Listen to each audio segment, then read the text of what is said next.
Hello and good evening to everybody, and welcome to dtalks, that is Disruptive Talks on Education. And today the topic is digital learning, inclusion, and improved education outcome. And we have with us here a very special guest from Kenya, Ms Brencil Kaimba. Hello, ma'am, and welcome to the show. Now, a brief introduction to our very special guest. Ms. Brencil Kaimba is the head of product strategy and development accountable for technology and cybersecurity solutions portfolio across a diverse and multilingual East, West, and South African business units. She has worked with different stakeholders to design industry frameworks, including risk quantification framework, and other cybersecurity solutions for African SMEs. Wow. She is the editor in chief of Africa Cybersecurity Report, a continent wide annual report that highlights key cyber trends and industries across African countries. She previously worked as a cyber risk consultant and security operations center consultant. Brenzel is a board member at ISA Saka, a Kenya chapter, and is the recipient of the 2017 ISC ISLA EMEA Upcoming Cybersecurity Professional and was named IFSEC 2021 Global Influencer. Congratulations, ma'am, and welcome to our show. Over to you, Ms. Brenzel Kaimba. Thank you so much, Anupana, for inviting me to this session. Um, Allow me to just Pleasure. go directly into my presentation. Yeah, I'll add this to the stream, please. Yeah, Okay, so thank you so much, and thank you everyone who is watching us from across the different regions that we are represented in. The beauty about the era where we're living in is that we can be able to connect and share information from very different cultures, very different geographical locations. So I'll be talking to you about inclusion and improved education outcomes on digital learning. And to just start us off, I'll start focusing by looking at the digital landscape and what has changed within the digital learning landscape and what trends have I seen from my capacity that we can discuss. So when you talk about digital learning landscape, from my perspective, is I'm looking at things to do with before I was not able to do certificates online. Right now, all my certificates, I have done them online. So be it ethical hacking, be it CISA, be it ISO, I've done all of them online. When you look at online degrees, portals such as edX, Coursera, they are now offering quite a number of online degrees, both bachelor's and master's degrees. When you look at certain portals, you can now get access to online labs, virtual lab environments that you would have otherwise had to build by yourselves. We also have online tools. So instead of purchasing tools and bringing them to your physical home or premise, you can have access to these tools online. And then there's also online collaboration, where places where you can collaborate with different people, different teams to tackle different tasks. Online challenges, online exams, we can have online proctors. So there's been a lot of things that have happened online when it comes to the digital landscape, and it's important for us to appreciate the importance of this. And when we narrow down to the specific trends, I will start by saying that hybrid is still king. And I'm saying is still king because we have seen that there's been an evolution from just physical to online. When you talk about hybrid or blended learning, this is a mixture of face-to-face and online instructions in which the students have a higher degree or a higher ownership of the learning process. So a lot of ed techs are the ones that have adopted this. So from what we are seeing in terms of trends, this model caters a lot for a more mature and self-directed students. So if lessons can't be taught virtually, students can go on at their own pace, but they also have bits and pieces where they have physical meetings with different instructors. So that is one of the trends that we are seeing. The second trend that we are seeing has to do with automation and use of what we call XAPIs. And what we mean here is that whereas previously as an instructor, you had to manually go and tick off on tests and exams, or you have to physically do manual tasks such as scoring and also monitoring class participation. What we are seeing is that with the new models and with new digital learning platforms, you're able to automate such tasks. So you don't have to manually score activities. And with X APIs, these have replaced what we used to refer to as Chrome content, or those interactive PDFs or presentations that we used to use. So this is just an innovative model where you're able to track one's performance and interactivity from different platforms. So not necessarily using the content. You could be using gamification, you could be using other chatting tools. So looking at student participation from all these forums, which is very innovative when you look at it from this particular sense. What we're also seeing in terms of trend is, again, we are now shifting. There's now focus on parents. Focus on parents because parents are now the new instructors. With children working from home, they have to be the go between they have to be the go between the student and the teacher. So we are seeing a sharp shift where we now have to empower parents to be able to utilize digital platforms for learning, but also to be able to consume and assist the student in cases where the instructor is not able to. The other trend that we are seeing is that LMS are fading away. In the sense that people want more interactivity. People want to interact with content and interact with team players through challenges. So LMS platforms are slowly fading away, and they are adopting to more automated formats. The other one that we've seen, and I think we didn't realize this before, but we are now moving content. Content is being split from just micro learning to macro learning. So with instructional videos now booming everywhere, and you have portals such as Skillshare to tell you this. But when you remember when Twitter started, this is a very good representation of what macro learning is, whereby you just have very short, to the point videos, to the point instructions for a particular field of study. So we are seeing a lot more macro learning being embedded in the different learning platforms that we have. We're also seeing a lot of spaced learning, and spaced learning meaning you can start. What has been there before is that you learn, you finish learning, and then you leave.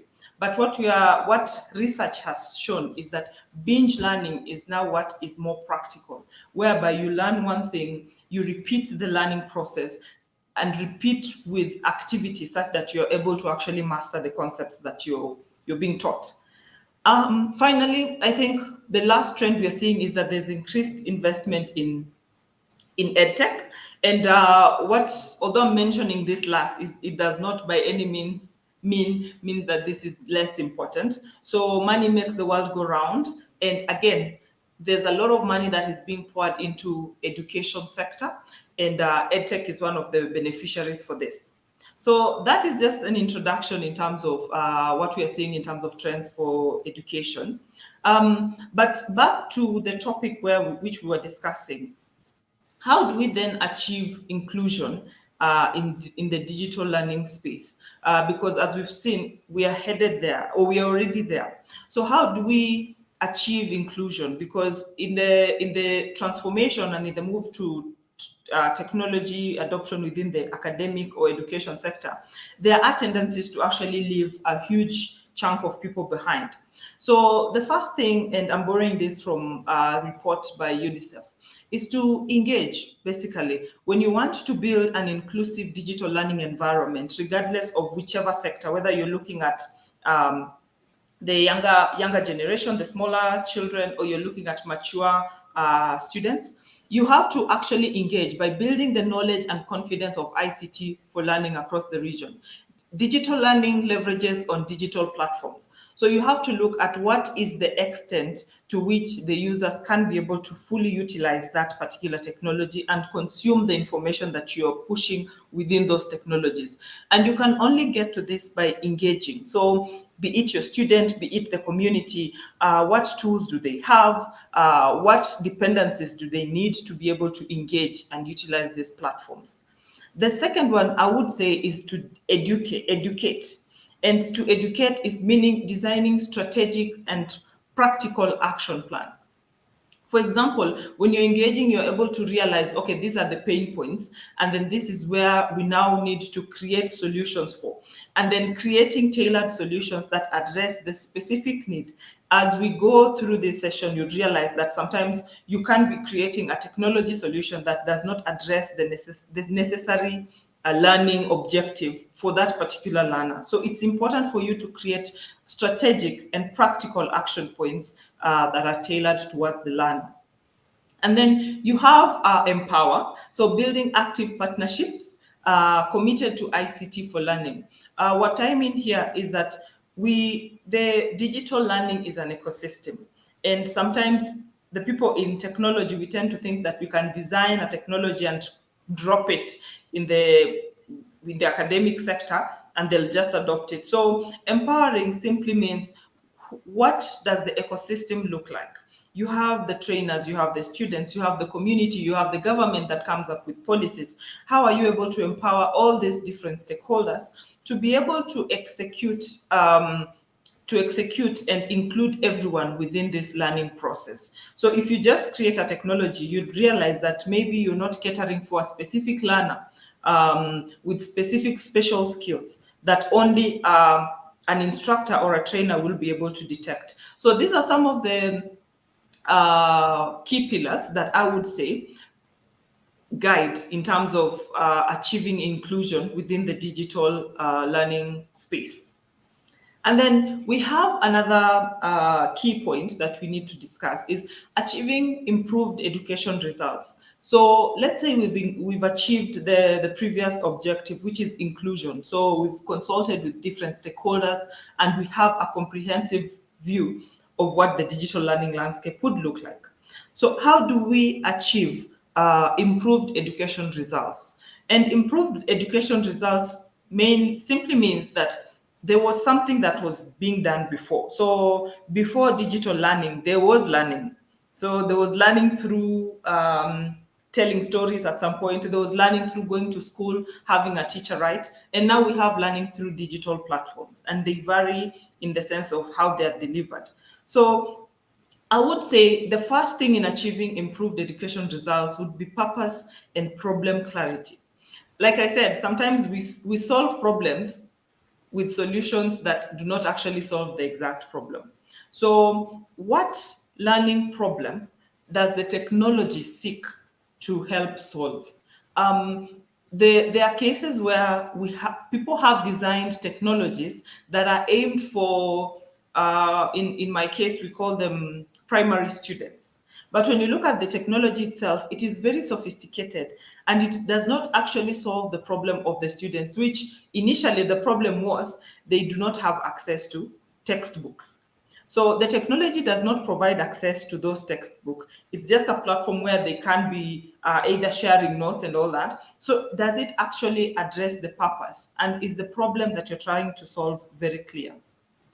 The second the second point in achieving education results is that student and teacher capability, in the sense that the students that we aim to, the consumers basically of the technology that enables this digital learning, how enabled are they to consume this information within these platforms? But also for the teachers is how conducive is that platform to enable the interaction between the learner and the instructor. So these are some of the things that we have to really look at, because when you look at digital learning, sometimes you remove that humanness within it if you've not set it up correctly. So again, that is a key factor that contributes to improved education results, because if you have engaged students who are engaging very well with the instructor, it makes it very easy for there to be better education results or final results when you look at it. And then number 3, we have technology infrastructure. So are the technical requirements of the technology in place? So in this particular case, we are looking at power, bandwidth, and data security. So you can have the best solution, and there are so many out there. But then you're implementing this solution, or the technology requirements for this solution is a server or a PC. And you're bringing this solution and you're taking it to, let's say, my rural village. One of the challenges you'll have is that bandwidth. The students there will not have enough bandwidth. They will not have data, for instance, or free Wi-Fi to be able to access the content that you have published within these platforms. Power is another challenge in some of the, especially the middle and low, what are they called, third world countries. So again, what is the technology infrastructure requirements for this platform, and is it can it be used? So that's why you see a lot of innovations from particularly Africa. They are more you'd say it's phone based. You'd find that most of the technologies for learning are utilizing things such as SMS. Is because you're looking at how easy would it be for the consumer, who is the learner, to actually use these platforms. And then number 4, you have enabling environment. And I've touched on this before. So when you're looking at an enabling environment, so in academia, you have the teachers, you have the students, you have the local community, you have the parents who allow the students to go learn. You have the government that comes up with policies. You have partners or key stakeholders that help to push specific agendas that help fast track the evolution of the particular industry. So I'm talking about private sector, I'm talking about NGOs who support. So when you look at this, do you have an enabling environment, or are you contributing towards this enabling environment? So what would be the role, for instance, of the community? We've had a lot of instances where a digital platform was very, very good, or it has worked, let's say in the US, but when you bring it to a local context, it does not work, simply because there is no local buy-in and there is no involvement of the key stakeholders that would have otherwise made this a very successful venture. So enabling environment is again another key pillar when you're looking at improved education results, because it would make the process of actually bringing on board these new technologies and these new processes very easy. And then there's the fifth one, which is risks. So asking yourself, what are the risks and controls associated with ICT for learning? Today, we've just launched a strategic plan for data protection in Kenya. We've also launched a curriculum for data protection in Kenya. So when you ask yourself, what are the risks if you're operating in Kenya? One would be data protection, because now we have the framework to ensure that the data you're collecting is secure. So one of the key risks as digital learning, people in the digital learning space, is information. We are sharing data sometimes for minors, names, name of parent, location sometimes. So again, you have to ask yourself, what are the risks? Sometimes the risks might not be as technical as the data that you're handling. It could be exposure. What type of exposure are you exposing what type of information are you exposing the students to, or the learners to? It could also be as simple as the risks of communal risks. What are some of the communal risks that you are exposing the students to? Are you enrolling people from different cultures? So you have to look at that, because I know when you're looking at physical setups, there are some institutions that do heavy profiling for some of the content that they're sharing with the learners, some of the trainers who are training these learners, but also some of the learners that are being onboarded within the institution. So these are some of the same risks that you're translating, but they're just now online.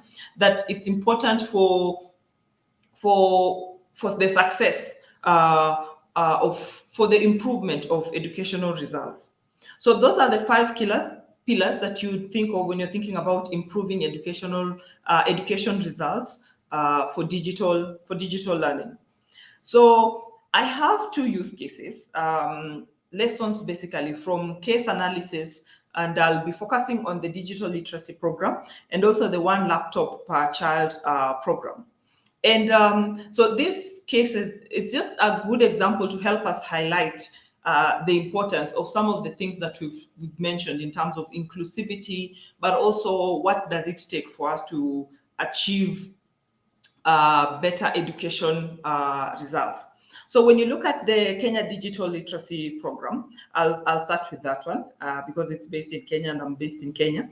So a bit of background on this particular program. This is a program that was initiated by the government in 2013.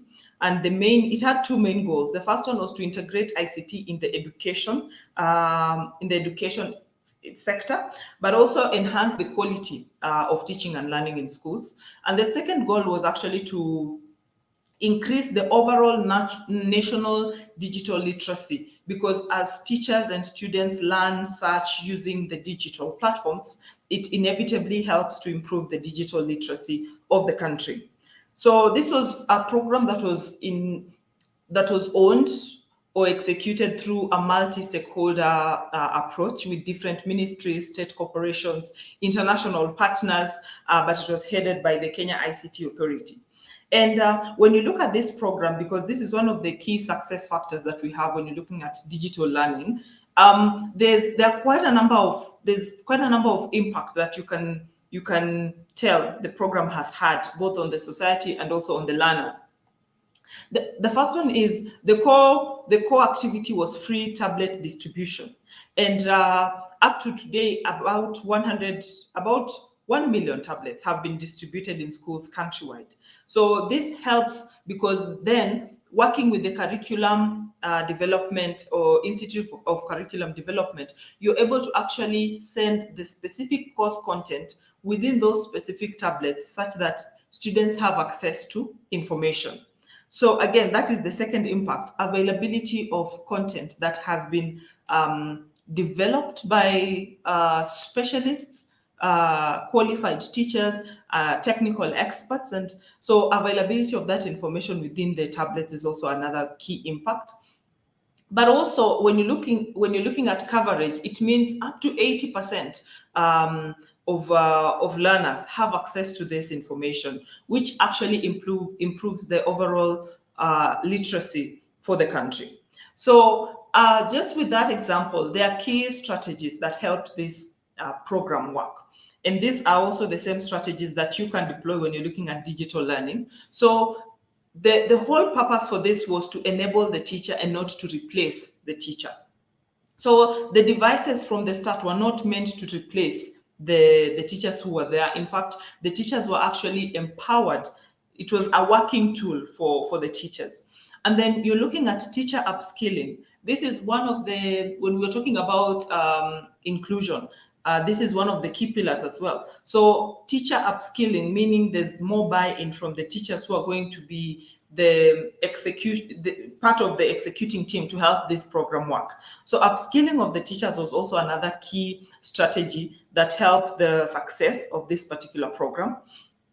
But also, lastly, I would say involvement of multiple stakeholders.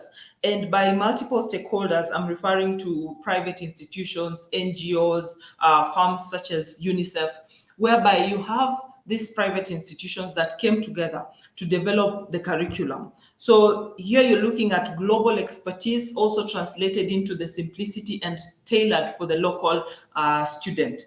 There was also sessions where we had private institutions and NGOs come together to improve the education information management system, meaning there's a continuous way to track the content and the impact of this digital literacy program.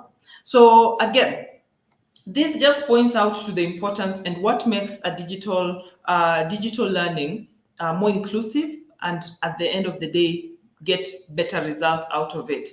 But of course, even from this particular case, there are opportunities, untapped opportunities. For instance, for those seeking to go into the edtech world, we have a number of students who have laptops. This is an opportunity for them to now venture into other learning. So not just the curriculum, but also what are other learning opportunities that they can utilize within the same infrastructure, the laptops that they have.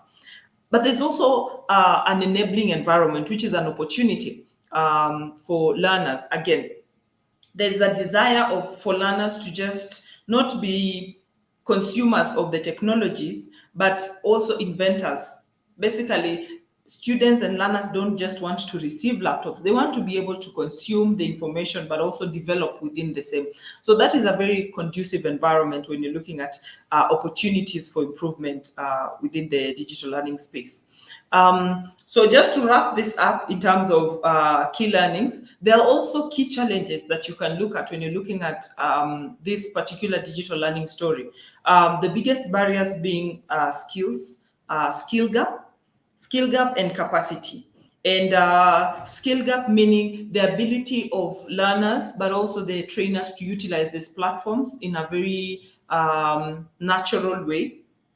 And capacity, how many students can we accommodate, how many students can get access to these laptops, and they will not be hampered by electricity, data. So these are some of the challenges, but like I've said, when you're looking at how to improve or to have inclusion and also improve education results, you have to look at the ecosystem and also come up with strategies that can help mitigate or reduce the risks that would have otherwise been very severe.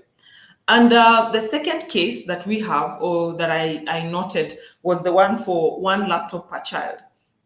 So this one is a bit different from the Kenyan example, because this was a very pragmatic approach to rolling out affordable tablets at a scale, at a very wide scale. So whereas for the Kenya Digital program, it was free, this one was paid. So again, when you're looking at the background for this particular initiative, one laptop per child started in 2005, and it was an initiative basically aimed at ensuring that each child has access to a laptop. And access to a laptop would mean that they are able to actually gain content and learn at their own pace. Because I think the key pillar was that every child should take a laptop home, and there's focus on early education, so children between the ages of 6 and 12. And every child should receive a laptop, connectivity, and open source software. So when you look at that model, it's the core of it is actually to put the power of learning at the hand of the students. So again, when you look at this scenario, and just looking at inclusivity and also better education results, there are some key learnings that we can pick from this. Number one is being able to engage the community and build local capacity. So when you're looking at how this particular program ended up, is when it started, it was more of, we have the laptops, you buy it at a very minimized cost, we drop it for you with the software, and we leave. So there was no much interaction with the community. And this model changed much later. So when we're looking at inclusivity, you have to include the community, because then the solution that you're dropping within that community will not be adopted. So that was the first key learning for when you're looking at the differences between the Kenya example and the one laptop initiative. But then there were also conditions for success when you're looking at this initiative, even though it has evolved over the years, because of a few challenges here and there. But there are a few successes, mainly being when you're looking at digital learning and wanting it to be very inclusive, the whole core for this program was to ensure that the software is open, meaning anyone, it's not restricted to anyone, and it's not being sold to anyone. So everyone has access to this particular software, as long as you can get your hands on the particular laptop. And then they were open to shifting strategies. One of the key pillars when you're looking at inclusion is, again, other than just engaging the community, is being able to tailor your digital solutions to be able to address the findings once you've interacted and you've engaged with the learners. I would also just reference what we've been doing as well as an organization. So we have been engaging different institutions, academic institutions, but we've been doing it physically. And then with the physical interactions, you get to meet students, you get to understand when they are facing challenges, you get to help them one-on-one. And with the onset of COVID, of course, this was not possible. So one of the questions you ask yourself is that, do you use online learning for this? When do you schedule these online sessions with these students? Does it fall within the calendar for the school? Because remember, with COVID, a lot of students were taken off school. So when they go back to school again, you have to actually squeeze in some time for them, because it's now very packed, because they're compensating for the times that they lost. So again, just being able to shift focus, being able to adjust curriculum based on the needs of the student would actually help better improve the inclusivity and the learning and the overall learning results for your audience. So I found these two cases to be very interesting, and they offer very good learnings for not only the learners but also the trainers or the teachers. They also offer very good learning points for digital learning personnel. I mean, technical or technology experts who are seeking to dive into the edtech or the digital learning space, and what framework they need to adopt in order for a more inclusive ecosystem within the digital learning space. So thank you for listening. Back to you, Anupam. Yeah, hi.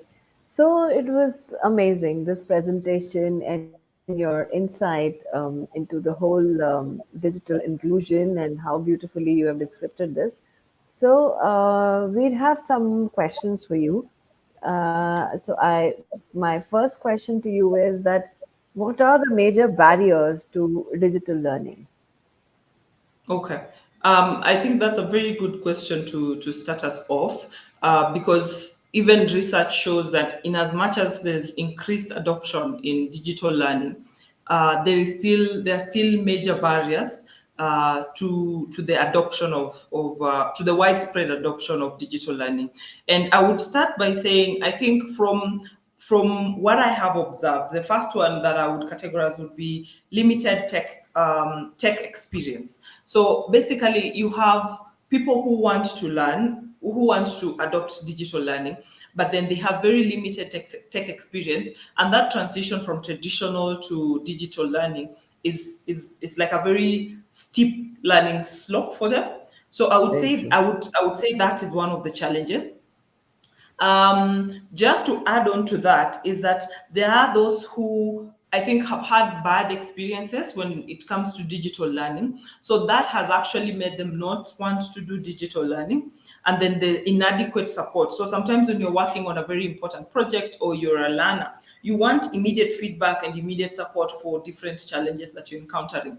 So I would say from a human perspective, those three would be challenges that are hindering the transition to digital learning. But I'll also just take a focus on the different socio-economic differences that exist. You'd find that in the more developed worlds, digital learning has been there and has worked. But when you look at the less developed countries, the main hindrance is just the technology support or the technology infrastructure needed for digital learning is just not there. So when you're talking about electricity, when you're talking about data or internet connectivity, there is just not. Those are just that's just something that's not there. So I would say, from a socioeconomic perspective, those are some of the hindrances that are facing people and form barriers to digital learning. Okay, thanks. Digitalization of education is leading to profound changes. What are these? Yeah. Okay. So yes, we like saying that we are going digital learning, but what are the specific changes that are there? So I think I mentioned one, which is just automation of tasks. So whereas before, and I see this even in my current studies, I'm taking my master's. Whereas before I had to write a paper, my instructor marks the paper or scores the paper. Right now, everything is automated up to the point whereby I my interaction on a social platform is tracked. My interaction with the team is tracked, and my performance on an assessment is tracked. So all these are merged to actually form my overall assessment. And in all these cases, it's automated. So again, the first change is automation of tasks. People are no longer doing manual tasks when it comes to evaluation and interaction with the learner. The second one is just that parents are now more involved, especially when you're looking at the learners who are a bit younger. Parents are now more involved because the school is now your sitting room or your living room or your bedroom. So yes, so parents are more involved in terms of even timing, creating timetables, creating the environment that a teacher would have otherwise been the one tasked to do. The other one is that geographical coverage and international perspective. So when I look at the classes that are now being held, so like for instance in Kenya we have international schools. So in those particular schools you'd physically expect to get international students. But now with online learning, schools that are not international schools have students that are not necessarily Kenyans. So geographical coverage has also increased in terms of we are getting new students from different countries. I do training, and like 2020, 2021, majority of my students were not from Kenya. Majority of the students were actually from other countries. And there's also just improved technical skills. So whereas before asking someone to connect, go through an LMS platform or whichever platform for training would be harder, right now there is that improved technical skill such that it's easier to maneuver through these digital learning platforms. So I think those are some of the major changes that I would say I have witnessed. But also, lastly, I think this is major because there is more uptake of learning because the cost of learning has gone down. So yeah, those are some of the main Absolutely. changes that I would say, and I've been able to see the difference because I've been able to take up courses that I initially considered to be very expensive, but now with online option, it's very affordable. Very rightly said. So we know that the parents are more involved in the students' learning, and now the whole process of learning has become so different with blended learning and the new kind of techniques. And I think the whole scenario is changing. And like you said, so many courses are now which the students couldn't afford earlier. Now they can just go and do any kind of online class anywhere in the world. Like sitting here in India, they can do an online class in US or in Kenya. So which is so amazing. I mean, that is what digitalization has done to the world now, and especially post pandemic. I think this has become even more sought after. Yes.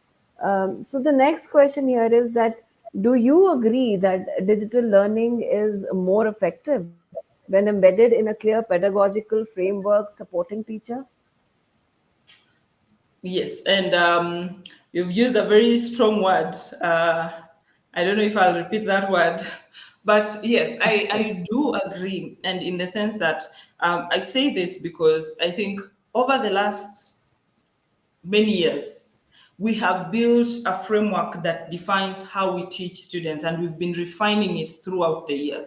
So teachers understand when you put a teacher in front of a student with a blackboard and chalk on their hand, they know how to interact, they know how to pick cues from the students. So for instance, a teacher would come in and say, "Good morning, how have you Yeah. been?"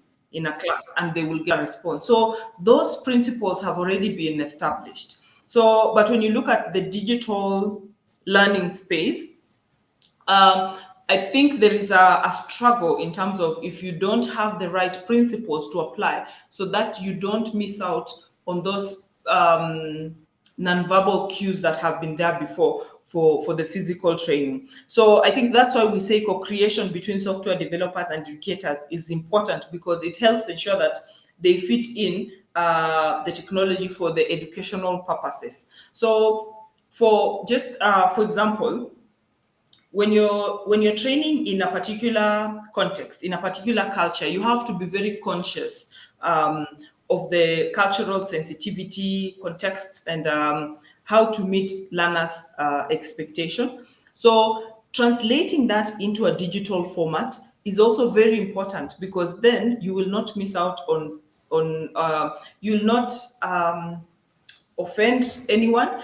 but you'll also be able to keep your students engaged because I think students respond to those cues that you put that they're used to when you're doing physical training.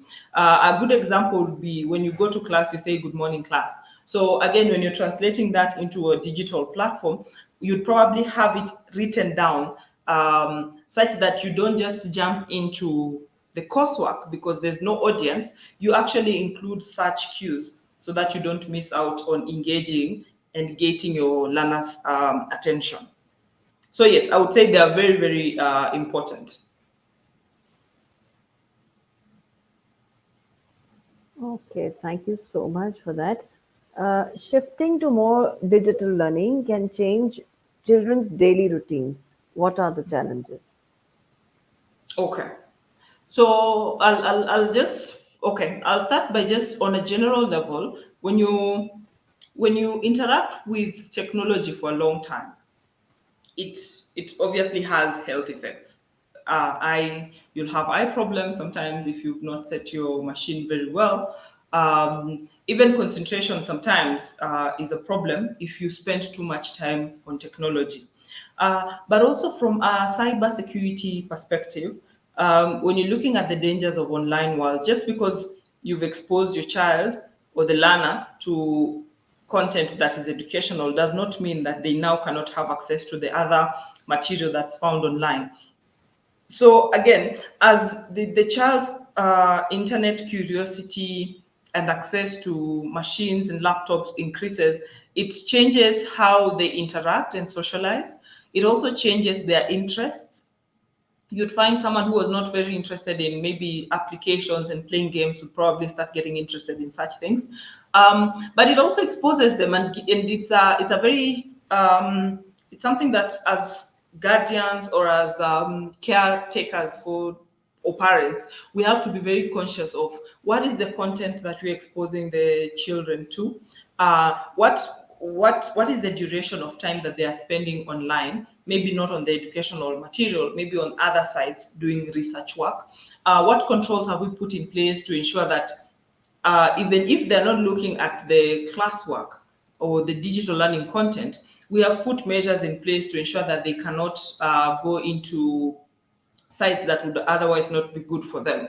So again, it's just a shift in looking at how do you balance between giving them access to the internet but also protecting them. It could be as simple as putting parental controls, putting time limits as to how much time they spend online, having one-on-one and candid conversations with them, monitoring what forums they're engaging with in, monitoring what type of discussions they have, because we have a lot of online predators. We also have a lot of online or cyber bullying. So again, it's just that tight balance of being a parent, but also being the person supporting them in their educational journey and finding the right balance between that.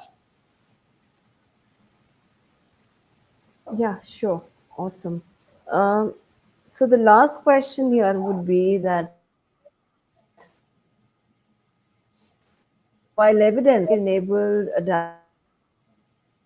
adaptive learning, scientific evidence, what are your views on this? So yes, and I think I've pointed to this. Like there are positive results that technology has enabled in terms of adaptive learning, but when you look at low income settings, they you'd almost not see these results just because again when you're looking at the effort that it takes to implement this, the technology infrastructure needed to support, it's very hard.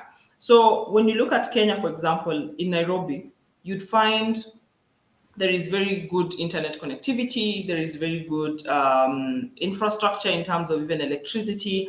But when you go into the rural areas, and I know Kenya is doing very well in terms of rural electrification program, but there are certain areas that you'd struggle to find electricity. So again, whereas we are seeing positive results, and definitely digital learning can give us positive results if it's not very well tailored to the specific cultural and social context, then there'll be no results seen. There are certain areas that whereby if you give them laptops, those laptops would end up not being used for learning purposes. They would end up being used for other issues and not necessarily learning, either because there's no electricity or there's no Wi-Fi, or because the parents' need supersedes the child's needs of having the laptop. There are areas where, again, when you deploy certain infrastructure and you don't educate them on how to use it, you're giving them a first world solution for a third world problem, which does not really match. So I would say I would agree with the statement, but I would just say that there are initiatives that are very tailored towards the low income, because a solution for a low income setting is very different from a solution for a high income setting. That's why I mentioned that when you're looking at solutions that are tailored for low income, you'd find most of them are SMS based. So you're sent the curriculum on SMS. There are those applications that have been designed by Kenyans that allow students to just do revision or revise for their exams, but it's just through an SMS. There are those that have now incorporated radio. So instead of having an application, it's just a session on radio. In fact, there are those dedicated radio stations that just offer learning content for the low income areas. Because when you look at the distribution, radio would actually be covered in the low income areas more than data, for instance. So again, it's just that heavy, it's just balance and tailoring of the specific initiative to fit the specific need. Like I said, when we're looking at some of the core principles, the 5 principles to look at, does the solution actually cater for the immediate problem of the student, and does the technical infrastructure needed is it available for the audience that you're trying to fix the problem for? So yeah. Thank you so much. It is so beautifully you have illustrated why digital inclusion is so important, and it's obviously become the backbone for the students, for the individuals, for communities, and even economy function optimally on a day-to-day basis. And students really need to develop skills to maximize their efficiency by drawing on the power of the internet. And with you around, and you telling how beautifully we can take care of the challenges, and how um, you know how digital inclusion is important in education, and despite of all the advances in technology and ability to seemingly be able to bring it to students more easily, many still suffer from a lack of inclusion. And thank you so much for sharing your views on how they can take care of these kind of disabilities, and what all the people all over the world can do to make it a success. Thank you so much for being on the talks with us. It was such a pleasure knowing your views, and knowing how you have illustrated it so beautifully. Thank you, ma'am. Thank you for being with us. And good night, everybody. Thank you for being with us on Disruptive Talks. This is Anupma Mahajan signing off. Thank you, Ms. Brinzel, again. Thank you.